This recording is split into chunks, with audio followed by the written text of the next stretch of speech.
गोंदिया जिल्ह्यातील सडक-अर्जुनी वनपरिक्षेत्रात 20 सप्टेंबर रोजी वनरक्षक तुलसीदास प्रभुदास चव्हाण आणि वनमजूर देवानंद कोजबे यांच्या 5,000 रुपयांची लाच घेताना अटक करण्यात आली आहे.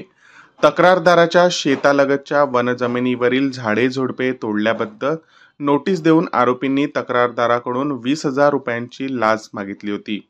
तक्रारदाराने या लाच मागणीची माहिती गोंदिया एसीबीला दिली होती.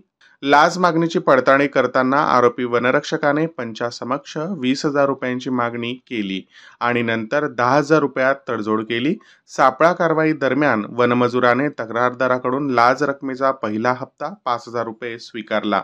दोन्ही आरोपींवर गुन्हा नोंदवण्याची प्रक्रिया सुरू आहे आणि या कारवाईत गोंदिया एसीबीच्या विविध अधिकाऱ्यांनी महत्त्वाची भूमिका बजावली आहे.